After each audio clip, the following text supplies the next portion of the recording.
প্রাণের অধিকে বেশি যার দাম, রহমতাল লিল আলামিন।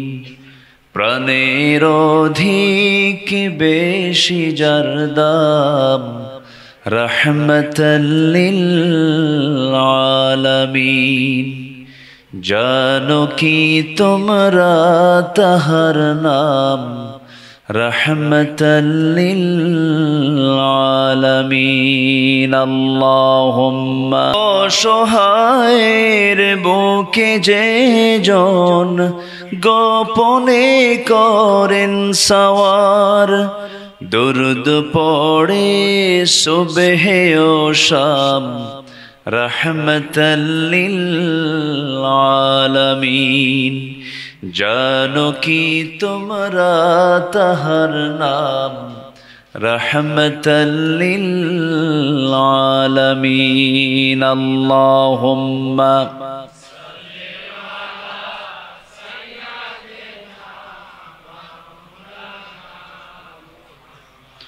ওয়া আলা আলি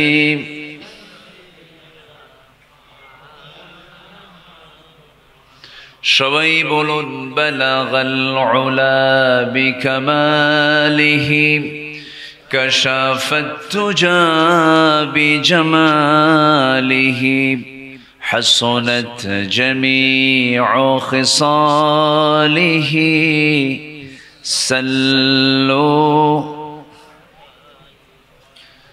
সূরতে ইউসুফ বিদারি, হিকমতে লুকমান ইমাম, কারিয়ে কুরআন বারি, ইয়ে দিলে সাদমান মা, বালাগাল উলা বিকামালিহি, কাশাফাত তুজা বিজামালিহি, حسنت جميع خصاله، صلوا।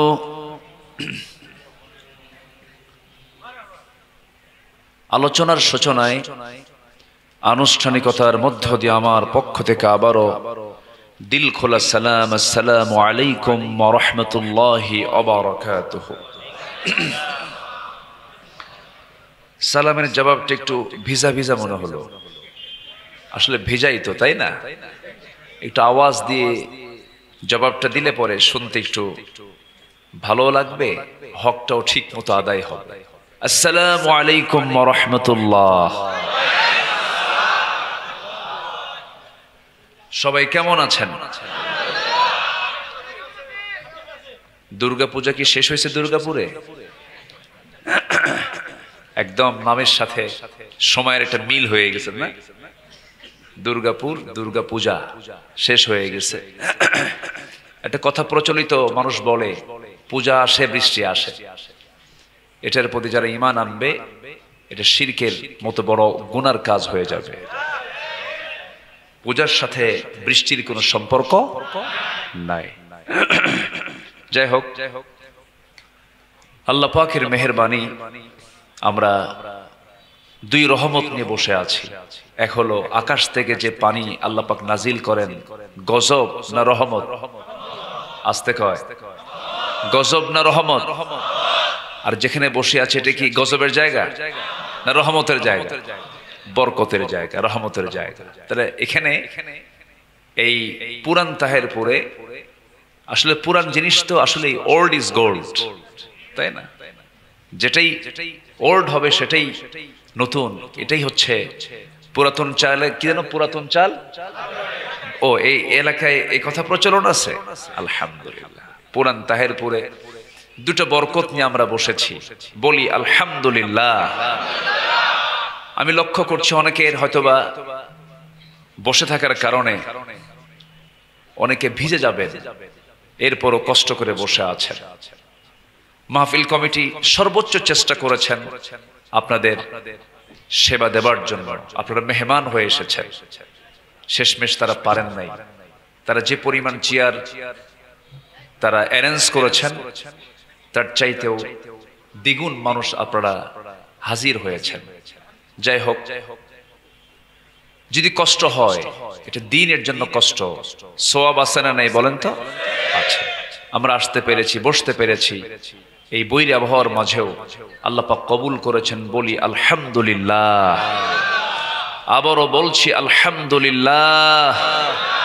চিৎকার মেরে বলছি আল্লাহুম্মা ইন্নী আল্লাহুম্মা আইন্নি আলা যিকরিকা ওয়া শুকরিকা ওয়া হুসনি ইবাদাতিকা। সবাই বলি আল্লাহুম্মা ইন্নী আসআলুকা আল হুদা ওয়াত তুকা ওয়াল আফাফা ওয়াল গিনা। আমরা আল্লাহ তাআলার শুকর আদায় করে নিলাম। সম্মানিত হাজিরিন, আমরা যে কিতাবের আলোচনা শুনতে এসেছি, এই কিতাবটা কি নতুন না পুরাতন? বলুন। পুরাতন মনে হয়? এটা চির নতুন। বলি আলহামদুলিল্লাহ। এটাকে পুরাতন বললে ভুল হবে, এটা চির নতুন, যা কখনো পুরাতন হবে না, যার আশ্চর্যতা কখনো ফুরাবে না। লা তুহসা আজাইবুহু। এটা মহাবিশ্বের চির বিস্ময়, হতাশাগ্রস্ত মানুষের আলোর দিশা, অন্ধকার দূর করে এক আলো চতুর্দিকে ছড়িয়ে দেবার এক অনন্য মাধ্যম, যার নাম আরেকটা নাম হচ্ছে নূর। নূর মানে হলো আলো। নূর মানে কি? নূর। কিতাবের আরেকটা নাম হচ্ছে নূর। তো সেই আলো থেকে, সেই কিতাব থেকে আমি এই বিশাল বড় দরিয়া থেকে, যার কোনো তলা নাই, এত জ্ঞান আল্লাহ পাক এর মধ্যে রেখে দিয়েছেন, বলি সুবহানাল্লাহ। সেখান থেকে আমি সূরাতুল আহজাবের শেষ দিকের কয়েকটা আয়াতে কারীম আমি তেলাওয়াত করেছি। তেলাওয়াতকৃত আয়াতগুলোকে সামনে রেখে কিছু কথা বলতে চাচ্ছি। আমাকে সময় দেওয়া যাবে তো? আমাকে না বলে কেউ যাবেন? এই যে যাচ্ছে, বসেন। আমাকে কেউ না বলে যাবেন? আমি সবার কাছে একটা আরজ রাখবো, শুধু একটা বিষয় মাথায় রাখবেন, যতক্ষণ এখানে বসে থাকবেন গুনাহ মাফ হতে থাকবে। এটা মনে রাখলে আমার মনে হয় যাওয়ার কথা, মনে থাকার আসার কথা না। এবং শুধু গুনাহ মাফ হতে থাকবে না, সাথে আমল নামায় নেকি জমা হবে। এবং সাথে আরেকটা বিষয় মাথায় রাখবেন, সেটা হলো এখানে যে বসে আপনি যে ভাগ্যবান হয়েছেন, আপনি যে সৌভাগ্যবান, এর চাইতে উত্তম কোন জায়গা আজকে আর কোথাও পাবেন?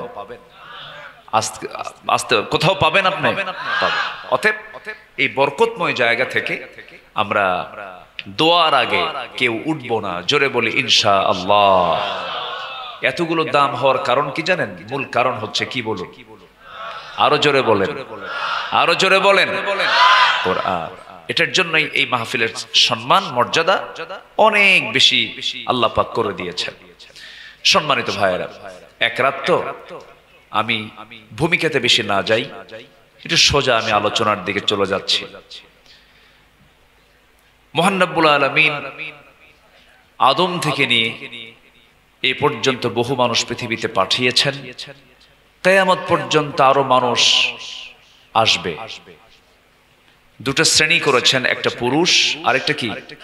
নারী। পুরুষ এবং নারী কিয়ামত পর্যন্ত আল্লাহ পাক এই পৃথিবীতে পাঠাবেন। পাঠিয়েছেন যাদের, এর মধ্যে কিছু মানুষ গত হয়েছে, আমরা বেঁচে আছি, আরো 200 বছর পর আমরা থাকবো 100 বছর, তাও তো গ্যারান্টি নেই। কারণ আমের মধ্যে এখন ফরমালিন ঢুকে গেছে, তাই না? আমি ফরমালিন আছে না? দেয় কিনা বলেন।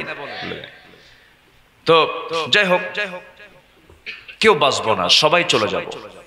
কেউ বাঁচার জন্য আসিনি, মরে যাব।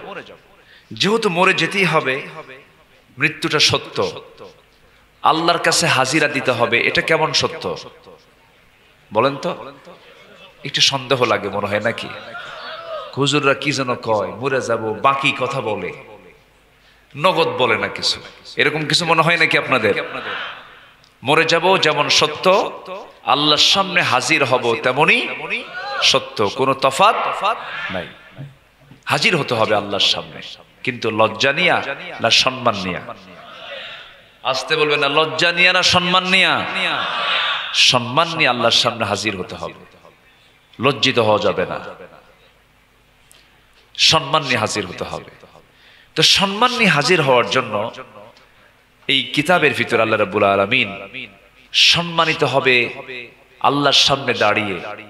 কোন চরিত্র, কোন গুণ অর্জন করলে পরে বান্দা আল্লাহর সামনে গিয়ে সম্মান নিয়ে দাঁড়াবে, এমন কিছু চারিত্রিক গুণ কোরআনের আলোকে মোটামুটি 15টি চারিত্রিক গুণাবলী নিয়ে আমি গোটা কোরআন থেকে খুঁটে খুঁটে বের করে আমি আপনাদের সামনে একটু উপস্থাপন করতে চাচ্ছি।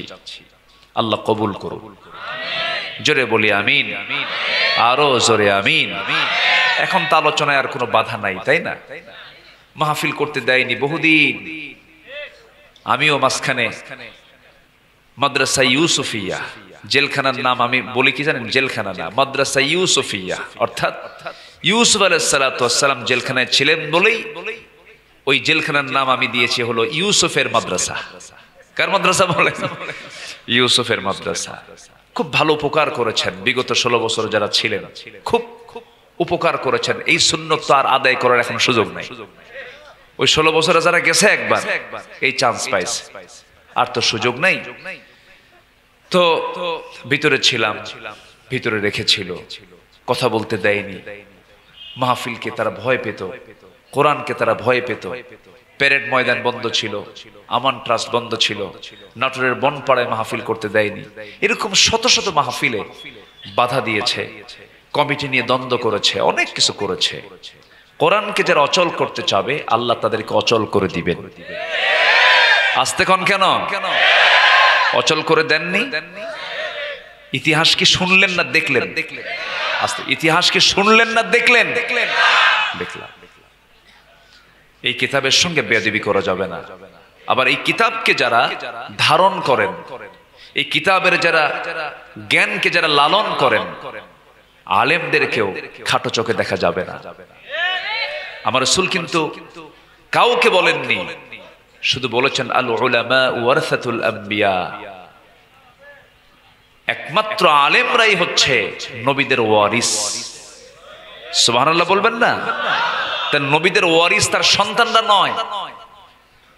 এই হাদিসের দৃষ্টিকোণ থেকে আল উলামা ওয়ারাসাতুল আম্বিয়া, নবীদের ওয়ারিস হচ্ছে আলেম ওলামারা। এই সম্মানটা কে দিয়েছেন বলেন তো? আমি কিন্তু ওই কাতারে মনে করি না, আমি নগণ্য, আমার মধ্যে কোনো এলেম কালাম নাই। তবে আলেমদেরকে দেখলে শ্রদ্ধা করবে, আল্লাহওয়ালাকে দেখলে ভক্তি করবে, বড় মুরব্বী দাড়ি পাকাওয়ালা মানুষকে দেখলে সম্মান করবে। আজকে সমাজের যে অবক্ষয়গুলো, এর মধ্যে অন্যতম কারণ হলো ছোটদের প্রতি স্নেহ নেই, বড়দের প্রতি সম্মান নাই। যা আগে কম পড়া লোকগুলোর মধ্যেও ছিল, সম্মান ছিল, স্নেহ ছিল, ভদ্রতা ছিল, মিনিমাম সামাজিকতা, শ্রদ্ধা সম্মান থাকার কারণে সেই সমাজে শান্তি ছিল। আজকে কি সেই পরিবেশ আছে? নাই। সম্মানিত ভাইয়েরা, তাহলে চারিত্রিক গুণাবলীগুলো কি কি দরকার? মোটামুটি আমি 15টা গুণাবলী কোরআন থেকে নিয়েছি। একটাও কি বলেছি আমি? সবাই শুনতে রাজি আছেন না ইনশাআল্লাহ? আসুন, এক নাম্বার কি? আল্লাহ রাব্বুল আলামিন সূরাতুল আহজাবের শেষ দিক থেকে বলছেন, ৭০ নম্বর আয়াতে বলছেন, ইয়া আইয়ুহাল্লাযীনা আমানুত্তাকুল্লাহ ওয়া কুলু কাওলান সাদীদা ইউসলিহ লাকুম আ'মালাকুম ওয়া ইয়াগফির লাকুম যুনুবাকুম ومن يطع الله ورسوله فقد فاز فوزا আযীমা। জোরে বলুন আল্লাহু আকবার। হে ঈমানদারেরা, তোমাদের এক নম্বর কাজ হলো, আয়াতের এক নম্বর হুকুম হলো, আমি আল্লাহ, তোমরা আমাকেই ভয় করো। আমার প্রতি তোমাদের পূর্ণ আস্থা রেখে আমাকে তোমরা ভয় করে চলো, আমাকে মহব্বত করো। এবং তোমাদের জন্য আমি একটা মেসেজ দিতে চাই, সেটা হলো কথা বলতে নিয়ে এদিক সেদিক না, যে সোজা সাপটা কথা বলো, সত্য কথা বলো। আমার আপনার সব দোয়া আল্লাহ রাব্বুল আলামিন কবুল করবেন। দোয়া কবুলের যতগুলো শর্ত আছে তার মধ্যে এক নম্বর শর্ত হলো, যদি কোনো বান্দার জিহবা থেকে কোনো ক্রমে যদি মিথ্যা কথা না বের হয়, ওই বান্দা যা বলে আল্লাহ তাই কবুল করে নেন। আমার দেশের মানুষ তো মিথ্যা কথা বলে না। আমার দেশের মানুষ মিথ্যা কথা বলে? বেশি মিথ্যা কথা বলে কারা বলেন? শিক্ষক, শিক্ষকরা বেশি মিথ্যা কথা বলে। কারা? নেতারা। কাম সারছে, এই তো গন্ডগোল লাগাবেন দেখতেছে আপনারা। নেতারা দেশ চালায়, তারপর মিথ্যা কথা বলে, তারা তো ফেরেশতা। আমি কিন্তু বলিনি, আপনারাই বলতেছেন। তাহলে পালস বুঝতে হবে, যারা নেতৃত্ব দেন পালস বোঝা দরকার, যে নেতৃত্বের গুণ কি থাকা দরকার ছিল, আর আমরা কি গুণটা জাতিকে উপহার দিয়েছি। নেতৃত্ব যদি আজকে সৎ হতো, হক কথার উপরে যদি নেতৃত্ব প্রতিষ্ঠিত থাকতো, আজকে দেশ বহু দেশের উপরে আজকে অবস্থান করত। কিন্তু আমার দেশ কি সৎ নীতিতে চ্যাম্পিয়ন হয় না দুর্নীতিতে চ্যাম্পিয়ন হয়? আলহামদুলিল্লাহ। অনেক আলহামদুলিল্লাহ কইছে মনে হয়, জোরে কোন নাউযুবিল্লাহ।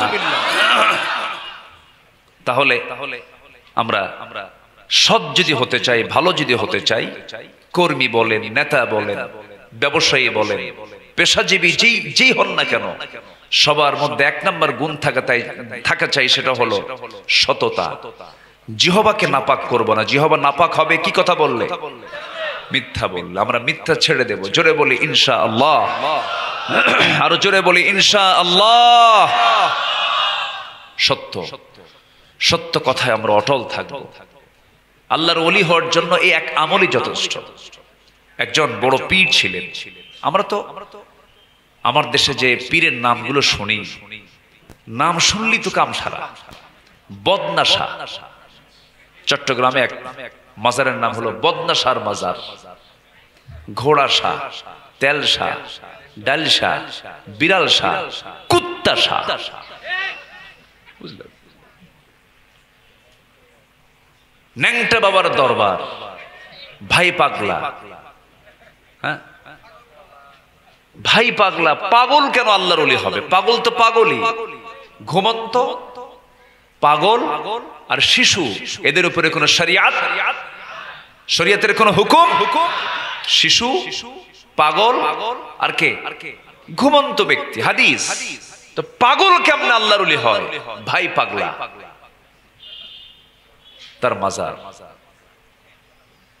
এরকম পীর না, পীর ছিলেন আব্দুল কাদের জিলানী। নাম শুনেছেন তো? নাম শুনেন নাই? আবার তার গুণগান গাইতে গিয়ে আরেক শিরিক করে। আব্দুল কাদের জিলানী, তারই নামের গুণে আগুন হয়ে যায় পানি। আগুন আবার কেমনে পানি হয়? এরপর আমার নবীজি নাকি মেরাজের সময়, বোরাক থেকে নামার সময়, যার ঘাড়ে পা রেখে, মানে বোরাকে চড়ার সময় যার ঘাড়ে পা রেখে তিনি বোরাকে চড়েন, তিনি নাকি আব্দুল কাদের জিলানী। দেন কার মধ্যে কোন পেঁচ লাগায়া বিভ্রান্ত করেছে এই জাতিকে। বহুদিন থেকে একটা মূর্খের একটা অংশ আমার দেশে আছে না নাই? বলেন তো আছে না নাই? আব্দুল কাদের জিলানী ছোট্ট মানুষ, পারিবারিক শিক্ষা দেখেন, ছোট্ট মানুষ পড়াশোনার জন্য দূর দেশে যাচ্ছেন। মা তাকে আস্তে করে কোলের মধ্যে নিয়ে আদর করছেন। মা বলছেন, বাবা আব্দুল কাদের, জ্ঞানী হওয়ার জন্য ঘর থেকে বের হচ্ছ, তুমি আমার কোলে এতদিন শিক্ষা নিয়েছ, আমি তোমাকে বোঝানোর চেষ্টা করেছি, ভাষা শিক্ষা দিয়েছি, আদব শিক্ষা দিয়েছি, হাসি দিয়েছি, কান্না দিয়েছি, আবেগ দিয়েছি, ভালোবাসা দিয়েছি। বাজান, আজকে তুমি আমার কাছ থেকে তুমি মাইনাস হয়ে শিক্ষার জন্য দূর দেশে চলে যাচ্ছ বাবা। যাওয়ার পথে তোমাকে শুধু একটা নাসিহা করব, একটা উপদেশ দেব বাবা।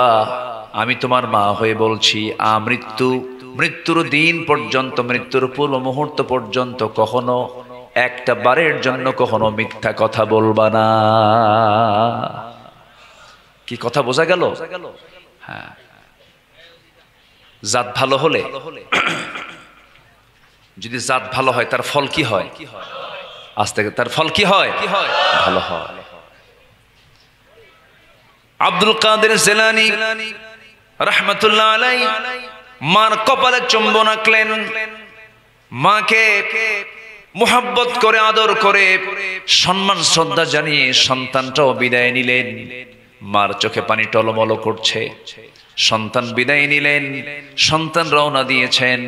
মাঝ পথে বিশাল বড় একটা ডাকাতের কবলে তিনি পড়ে গেলেন। কে না জানেন ইতিহাসগুলো? সবার কাছ থেকে, যার কাছে যা কিছু পাচ্ছি, আঘাত করছে, জোরপূর্বক ছিনতাই করে নিতেছে ডাকাতরা। ডাকাতের মধ্যে মায়া দয়া থাকলে কি ডাকাতি হবে নাকি? ডাকাতি হবে না। মায়া দয়া থাকলে কি ডাকাতি করা যায়? কিন্তু আব্দুল কাদের জিলানীর সামনে যখন ওই ডাকাত দলের দু একটা লোক যখন সামনে এসে দাঁড়ালো, কি আছে তোমার কাছে? পকেট থেকে সমস্ত স্বর্ণ মুদ্রাগুলো বের করে দিচ্ছেন তিনি। মুস্কি হাসি মেরে বলছেন, এই যে আমার কাছে যা কিছু আছে সব তোমাদের সামনে দিয়ে দিলাম। ছোট্ট বাচ্চার এমন অবস্থা দেখি ডাকাতরা বলছে, ও ছোট্ট ছেলে, না বলতি সব কিছু সরল মনে বের করে দিলা, কারণটা কি? ছোট্ট বাচ্চা আব্দুল কাদের বলছেন, আমার মা আমাকে আসার সময় বলে দিয়েছেন আমি যেন জীবনে কখনো মিথ্যা কথা না বলি। আমি কেমন করে মিথ্যা কথা বলবো? আমার কাছে স্বর্ণ মুদ্রা নাই, যা সেই যে তোমার সামনে দিলাম, তুমি কি করবা করো। ডাকাতদের চক্ষু বেয়ে বেয়ে টপ টপ করে পানি পড়ছে। এমন সততাই ডাকাতদেরকে সেই পথ থেকে ফেরত আনতে পেরেছে। as-sidqu yunji, সততা মানুষকে নাজাত দেয়। ওয়াল কিযবু ইহলিক, মিথ্যা মানুষকে ধ্বংস করে। 16 বছর যা কিছু পাইছি আমরা, সত্য না মিথ্যা, এত মিথ্যা কথা এই জাতি শুনেছে। মিথ্যা নেতৃত্ব আমরা দেখতে চাই না, জুলুমের নেতৃত্ব আমরা দেখতে চাই না, বেনামাজির নেতৃত্ব আমরা দেখতে চাই না। আমরা নেতৃত্ব দেখতে চাই নামাজি নেতৃত্ব। যারা মসজিদের ইমাম হবেন তারাই সমাজের ইমাম হবেন। ওমরে ফারুক কি শুধু মসজিদের ইমাম ছিলেন না রাষ্ট্রের ইমাম ছিলেন? রাষ্ট্রের ইমাম ছিলেন। আল্লাহু আকবার। এশার নামাজের দায়িত্ব পালন করে ঘর থেকে বের হয়েছেন জনগণকে দেখার জন্য। এক প্রত্যন্ত অঞ্চল, গ্রামের ভিতরে নিঝুম পল্লীতে চলে গেলেন খালি পায়ে। কি পায়ে? খালি পায়ে। জুতো পায়ে দিলেন না কেন? রাস্তাগুলো ছিল পাথরওয়ালা। পাথরের সাথে খড়মের যদি আঘাত লাগে একটা আওয়াজ হবে, জনগণের ঘুম নষ্ট হবে। কিয়ামতের দিন কি জবাব দেব? সুবহানাল্লাহ বলবেন না?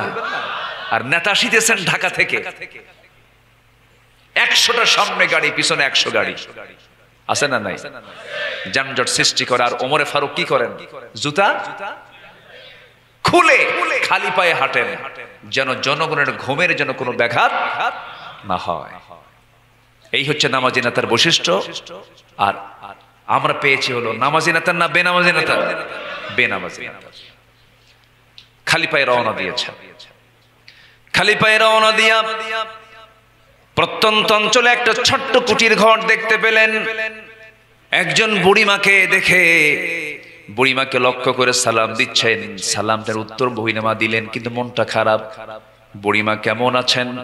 আলহামদুলিল্লাহ ভালো, তবে খুব ভালো না। কেন, কি হয়েছে? ওমরে ফারুক ভালো না।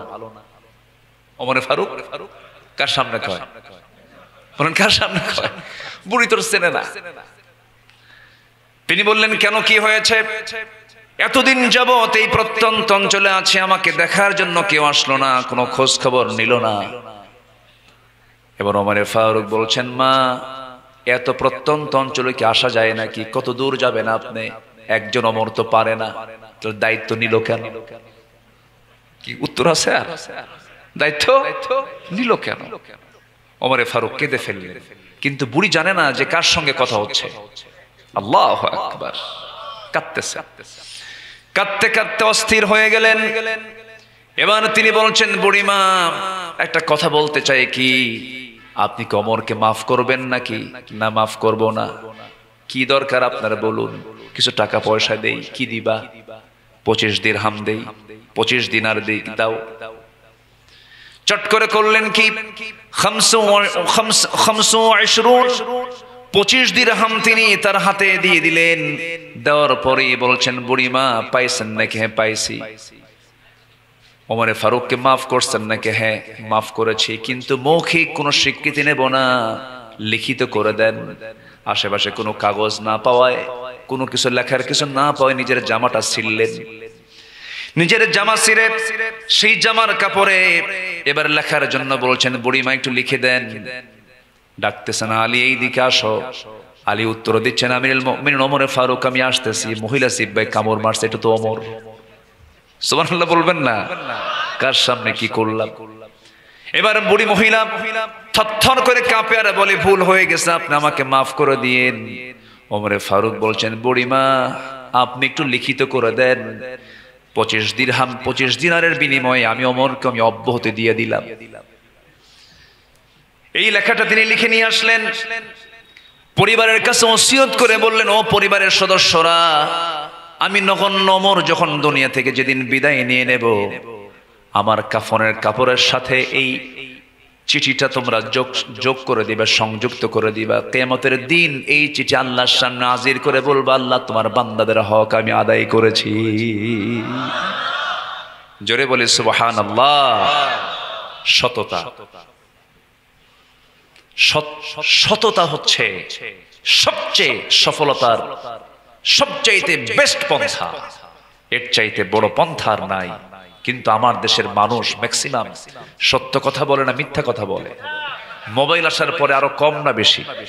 ভাই কোথায়? জাহান্নামের চৌরাস্তা আছে না নাই? উঠতে বসতে সব জায়গায় মিথ্যা কথা বলে না। আমরা মিথ্যা ছেড়ে দেব, জোরে বলি ইনশাআল্লাহ। মিথ্যার ফলাফল কি দেখেন, ওই আয়াতে আল্লাহ পাক আবার বলছেন। আমার কথা কি বিরক্ত হচ্ছেন নাকি আপনারা? আল্লাহ রাব্বুল আলামিন বলেন, মিথ্যা ছেড়ে দিলে কি হবে? ইউসলিহ লাকুম আ'মালাকুম ওয়া ইয়াগফির লাকুম যুনুবাকুম ওয়া মান ইউতি'ইল্লাহা ওয়া রাসূলাহু ফাকাদ ফাযা ফাওজান আযীমা। যদি তুমি মিথ্যা ছেড়ে দাও, তোমার জীবনের যত আমলগুলো, শ্যামলে যে ভুল ভালগুলো আছে, আমি আল্লাহ সংশোধন করে দেব, ঠিকঠাক করে দেব। ধরেন কোন ছাত্র ফেল করতেছে, 30 পেয়েছে, তখন কি দিয়ে দেয়? কি আর 3 দিয়ে কি করে? পাস করে দেয়। সত্য যদি বলো, ইউসলিহ লাকুম আ'মালাকুম, তোমার সমস্ত আমলগুলোকে আল্লাহ পাক ইসলাহ করে দিবেন, সংশোধন করে দিবেন। শুধু তাই নয়, তোমার জীবনের যত গুনাহগুলো আছে, সমস্ত গুনাহগুলো আল্লাহ রাব্বুল আলামিন মাফ করে দিবেন। জোরে বলে সুবহানাল্লাহ। তাহলে মিথ্যা ছেড়ে দেওয়ার উপকার হলো, সত্য কথা বলার উপকার হলো, আমার আমল যা ভুল আছে ঠিক হয়ে যাবে এবং সব গুনাহ মাফ হয়ে যাবে। কত বড় পুরস্কার! সম্মানিত ভাইয়েরা, 1 নাম্বার চলে গেল। আরো আছে কয়টা? বলেন কয়টা? বলেন। 14টা বাজবে, কিন্তু কথা বোঝেন তো নাকি? বুঝতেছেন আপনারা? হ্যাঁ, একটু সময় লাগবে। আমি খুব খুশি যে একজন লোক নড়ছেন না। এটা কি মানে এমনি নড়ছেন না, না আল্লাহর ভয় থাকছেন না? বলেন বলেন তো, কার মহব্বতে? আল্লাহর মহব্বতে। আমরা যা করব কার মহব্বতে করব? বন্ধুত্ব হবে কার মহব্বতে? শত্রুতা হবে কার জন্য? দান করব কার জন্য? আবার দান করব না কার জন্য? আল্লাহর জন্য। সবকিছু আল্লাহর জন্য হতে হবে, কারণ আল্লাহই তো আমার সব। আল্লাহ ছাড়া কেউ আছে বলেন তো? বউ আগে না আল্লাহ আগে? সন্তান আগে না আল্লাহ আগে? রাসূল আগে না আল্লাহ আগে? বলেন বলেন বলেন বলেন বলেন। আল্লাহ। অনেকে কি কয় জানেন? আমি কয়েকদিন আগে ওমরায় গিয়েছিলাম, আমার 5টা ছেলে মেয়ে, এবং আমার স্ত্রী সহ। তো কয়েকজন ওমরা পালন করতে গেছে, বলতেছে হুজুর আমার কাছে না মক্কার চেয়ে মদিনায় বেশি ভালো লাগে। আমি বললাম এইভাবে বলেন কেন? বলবেন যে দুটাই ভালো লাগে, অথবা আপনি বলবেন আমার আল্লাহর ঘরটা বেশি ভালো লাগে। মক্কা কার ঘর? বলেন কাবা কার ঘর? আল্লাহর ঘর। আল্লাহকে আল্লাহর জায়গায় রাখতে হবে, রাসূলকে রাসূলের জায়গায় রাখতে হবে। যাকে যে মর্যাদা সেই মর্যাদা দিতে হবে। আল্লাহ আগে না রাসূল আগে? আল্লাহ। তবে রাসূল ছাড়া আল্লাহকে পাওয়া যাবে না। আল্লাহ আমার রব, এই রবি আমার সব। বলুন আল্লাহ আমার রব, এই রবি আমার সব। দমে দমে তনু মনে তারি অনুভব। আল্লাহ আমার রব, এই রবি আমার সব। তোমার মদদ পেলে আমি আর না কিছু চাই, তোমার প্রেমের অনল আমি কি দিয়ে নে ভাই। যার হয়েছ তুমি তার নেই যে পরাভব, নেই যে পরাভব। আল্লাহ আমার রব, এই রবি আমার সব। দমে দমে তনু মনে তারি অনুভব। আল্লাহ আমার রব, এই রবি আমার সব। আল্লাহ কবুল করুন, জোরে বলি আমিন। তাহলে এক নম্বর হলো সত্যবাদিতা, আমরা এটাকে মাথায় নেব, জোরে বলি ইনশাআল্লাহ। নাম্বার 2 আমানা, আমানতদারিতা। আমানতদারিতা, ধরুন যিনি চেয়ারম্যান এই ইউনিয়ন, তার কাছে কি বলেন তো?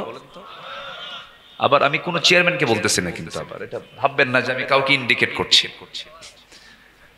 মেম্বার, তিনি একটা ওয়ার্ডের, ওই এরিয়াটা তার জন্য একটা কি বলেন তো?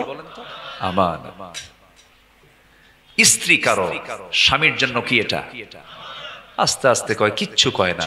আরে বউ কি বোঝা নাকি আপনাদের কাছে? জোরে কন, বউ কি? আরো জোরে। ছোট ছোট বাচ্চারা কয় আমানত। বিয়ে করছো? বলতেছে আমানত। আচ্ছা ঠিক আছে, আমানত মনে রাখো, পরে যেন আমানত রক্ষা হয়। জি ইনশাআল্লাহ। আমানত, আমানতদারিতা, এটা গুরুত্বপূর্ণ একটা বিষয়। সম্মানিত ভাইরা, ক্ষমতার চেয়ারে বসে ক্ষমতার প্রয়োগ, এটা একটা কি বলেন তো? আমানত। বিচার যিনি করেন, বিচারক, দুজনের সঠিক বিচার করতে হবে, এটা তার জন্য একটা কি? আমানত। সঠিক বিচার করতে হবে। সম্মানিত ভাইরা, আল্লাহ রাব্বুল আলামিন বলেন, ইন্নাল্লাহা ইয়া'মুরুকুম আন তু'আদ্দুল আমানাতি ইলা আহলিহা ওয়া ইযা হাকামতুম বাইনান নাসি আন তাহকুমু বিল আদল ইন্নাল্লাহা নি'মা ইয়া'ইযুকুম বিহি। সূরাতুন নিসা আয়াত নাম্বার 58। আল্লাহ রাব্বুল আলামিন আমানত আদায়ের জন্য, আমানতকে পরিপূর্ণ করার জন্য তিনি অর্ডার দিয়েছেন। আমানতের খেয়ানত করা যাবে না। মুমিনদের যতগুলো গুণ আল্লাহ রাব্বুল আলামিন যত জায়গায় বলেছেন, সেখানে আমানতের কথা আছে না নাই বলেন? সূরা মুমিনুন আল্লাহ রাব্বুল আলামিন প্রথম দিকেই বলছেন 7টা গুণের কথা। এর মধ্যে 5 নাম্বার এবং 6 নাম্বার গুণ হলো ওয়াদা এবং আমানত। ওয়াল্লাযীনা হুম লিআমানাতিহিম ওয়া আহদিহিম রাউন। প্রকৃত ঈমানদার তো ওয়াদা ঠিক রাখবে এবং আমানতদারিতা দ্বারা ঠিক রাখবে। ওয়াদা কখনো ভঙ্গ করবে না। ওয়াদা ভঙ্গ করবে যে মুনাফিক হবে সে, আমানতের খেয়ানত করবে যে মুনাফিক হয়ে যাবে সে, মিথ্যা কথা বলবে যে সে মুনাফিক হয়ে যাবে। এজন্য আমার বন্ধুগণ, আমানতকে রক্ষা করতে হবে।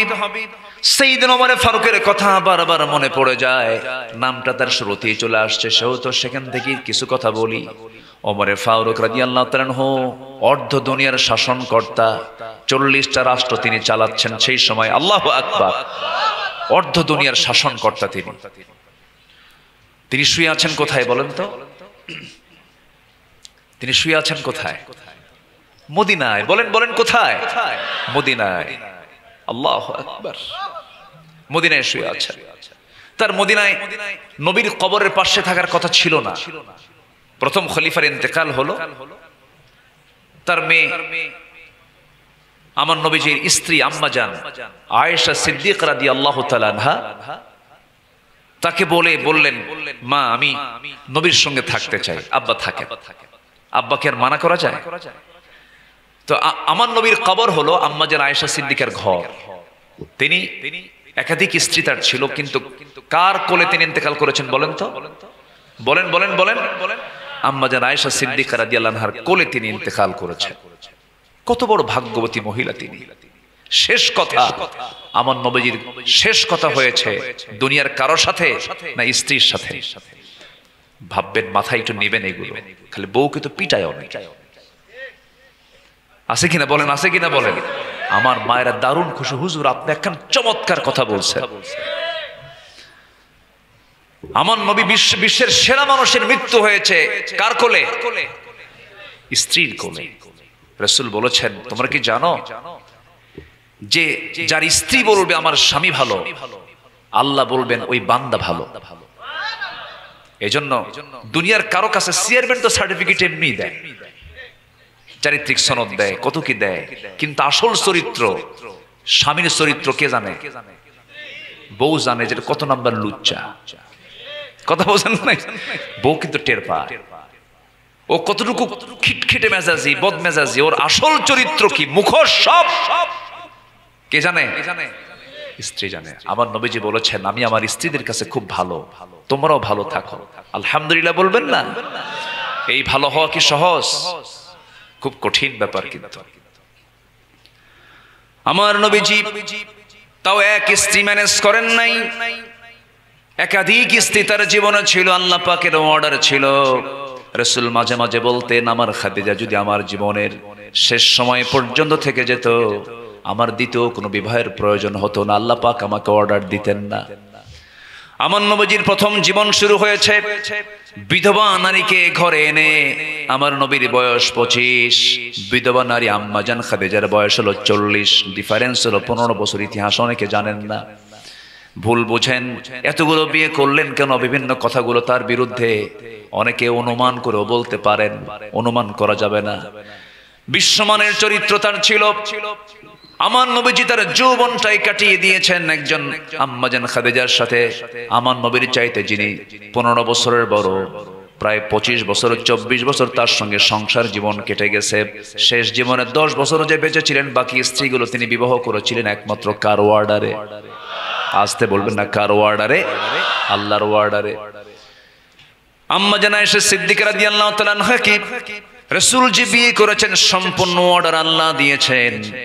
জিবরাইল আলাইহিস সালাতু ওয়াস সালাম বেহেশতের রুমালে আম্মা জান আয়েশা সিদ্দিকার ছবিগুলো সামনে নিয়ে এসে বলছেন, ইয়া রাসূলুল্লাহ, আল্লাহ পাক আপনাকে এই মহিলাকে বিয়ের অর্ডার দিয়েছেন।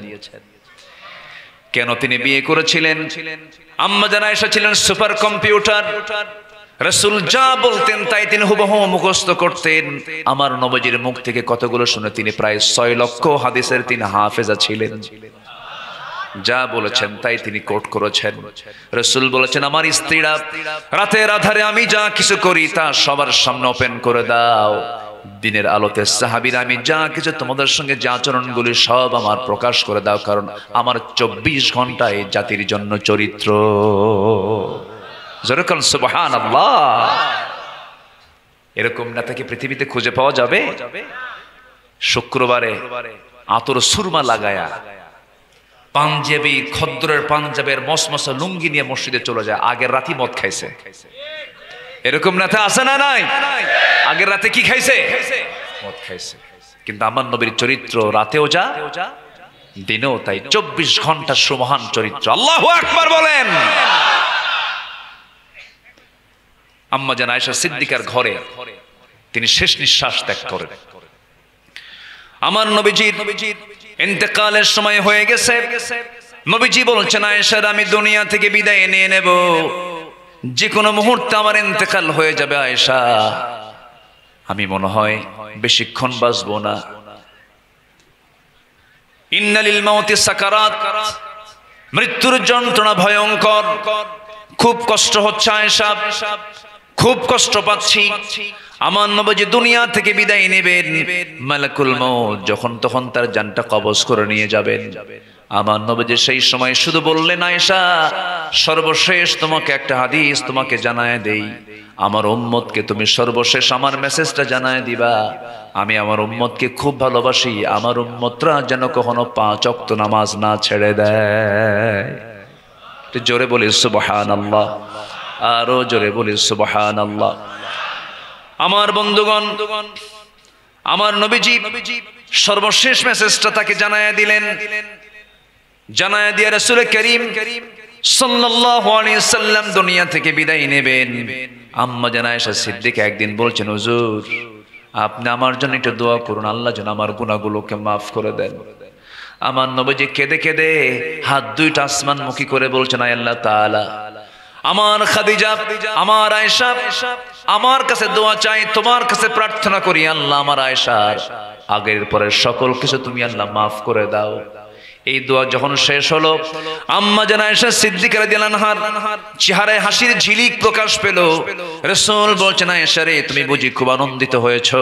হুজুর কেন আনন্দিত হব না, আপনি আমার জন্য এমন দোয়া করেছেন, আপনার দোয়া তো আল্লাহ পাক অবশ্যই কবুল করবেন, আল্লাহ পাক আমাকে সব মাফ করে দিয়েছেন। সঙ্গে সঙ্গে রাসূল বলছেন, আয়েশা রে আমি তোমার জন্য যে দোয়াটা করলাম সেই হুবহু দোয়াটা আমার উম্মতের জন্য করি সকাল সন্ধ্যা। জোরে বলে সুবহানাল্লাহ। তাহলে নবী, আমার নবীর মুহাব্বত আমার প্রতি আছে না নাই? আসতে বলবেন না, আছে না নাই? আমার চেয়ে কম না, আমার চেয়ে বেশি? আমার চাইতে বেশি। রাসূল আমাকে বেশি ভালোবাসে, খুব ভালোবাসে, খুব মুহাব্বত করে। আমি এই তো 8-10 দিন আগে রাউদাতুম মিন রিয়াদিল জান্নাহ, রাসূল বলেছেন, মিন বাইতি ওয়া মিনবারি রাউদাতুম মিন রিয়াদিল জান্নাহ, আমার ঘর আর ওই যে মিম্বার, আমি যেখান থেকে খুতবা দিই সাহাবীরা, ওই মিম্বার আর আমার এই ঘর, আম্মা জান আয়েশার ঘরের মধ্যে বসে, এই ঘর এবং ওই মিম্বার, এইটুকু অংশ, এর মাঝামাঝি অংশটুকু হলো, সাহাবীরা জেনে রেখো, রাউদাতুম মিন রিয়াদিল জান্নাহ, জান্নাতের টুকরা। জোরে বলে সুবহানাল্লাহ। কত 7-8-9 দিন আগে মদিনা মুনাওয়ারায় রাত 4টার দিকে, রাত 3টার দিকে আমি উঠে গেলাম। এখন তো অনলাইনে এটাকে বুকিং করতে হয়, অনেক মানুষ, বহু চাপ, অনলাইন বুকিং করে ভিতরে ঢুকলাম। ভিতরে ঢুকে চান্স পাচ্ছি না, প্রচুর মানুষের চাপ, কে না সেখানে গেলে তো সব অস্থির হয়ে যায়। আমি পিছনে বসে আছি। আল্লাহর মেহেরবানি আমার দেশের বহু প্রবাসী সেই রিয়াজুল জান্নার ভিতরে তারা খেদমত করে। আমাকে দেখে তারা চিনে বলে, হুজুর আপনি এই জায়গায় থাকেন, বেশি নূরের না, সামনে গেলেই কিন্তু আপনাকে আবার বের করে দেবে, আপনি এখানে বসেন, আজান হবে সামনে, আজান হলে পরে তখন ফজরের সময় চলে আসবে, দীর্ঘ সময় আপনি এই জান্নাতের টুকরায় আপনি সময় কাটাতে পারবেন।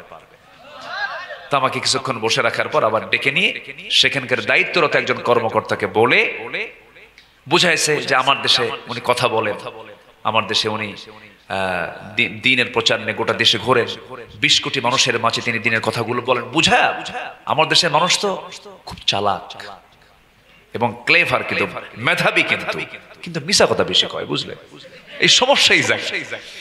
তো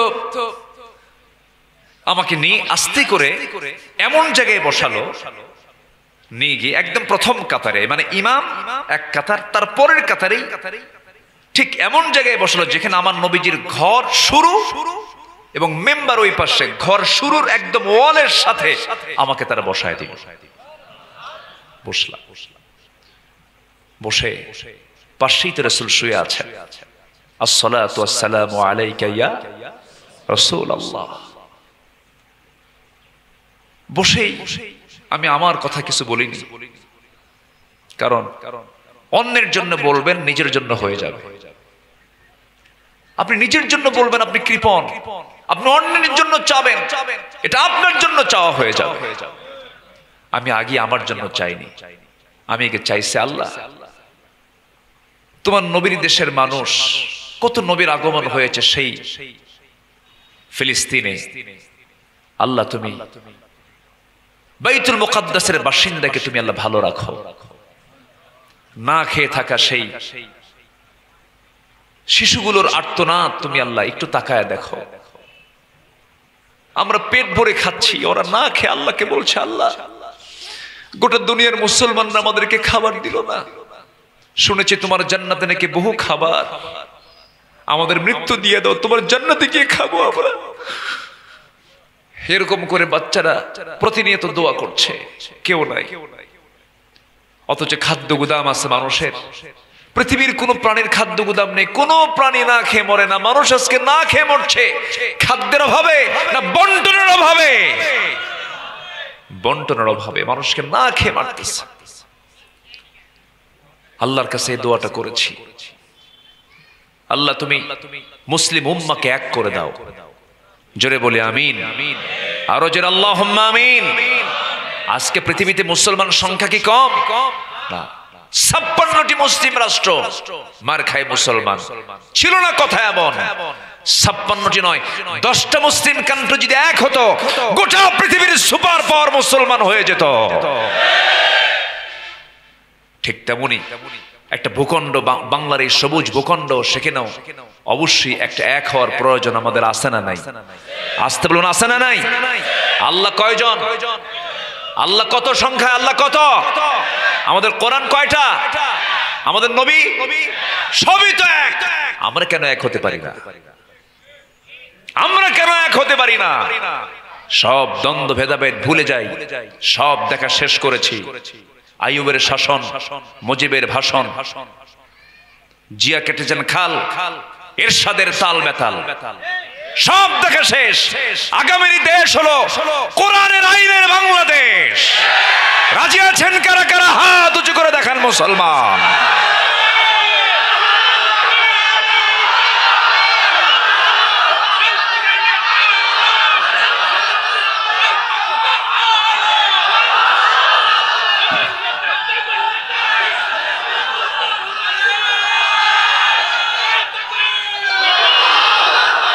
আল্লাহ কবুল করুন, জোরে বলে আমিন। কষ্ট পাচ্ছেন? যারা কোরআনকে চায় না তারা মুনাফিক, ঠিক কিনা বলেন? আমি মুসলমান, আমি কেন লজ্জা পাবো? আমি এটাতে কোরআন কি আল্লাহর না? আর কোরআন ছাড়া যা কিছু কার? বান্দার। কার বলেন তো? বান্দার। বান্দারটা ভালো না আল্লাহরটা ভালো? কারটা ভালো? আপনার বাতি বেশি আলো দেয় না সূর্য আলো দেয়? কিসের আলো বেশি? সূর্যের মালিক কে? সূর্যের মালিক কে? আকাশের মালিক কে? সবকিছুর মালিকই তো আল্লাহ। তো আল্লাহর বিধান মানতে আপনার কি পনতা কেন? কষ্ট পাচ্ছেন আপনারা? কষ্ট পাচ্ছেন? দয়া করে কেউ রাগ করবেন না, আমি কোরআনকে সামনে রেখেই কথা বলছি, কেউ কষ্ট মনে নেবেন না। একটু দয়া করে সবাই শুনবেন। তাহলে আমার নবীর ইন্তেকাল হয়েছে কার ঘরে? মনে আছে আপনাদের? আলোচনা শুরু করি আবার ওই জায়গায় যাই, জোরে বলি ইনশাআল্লাহ।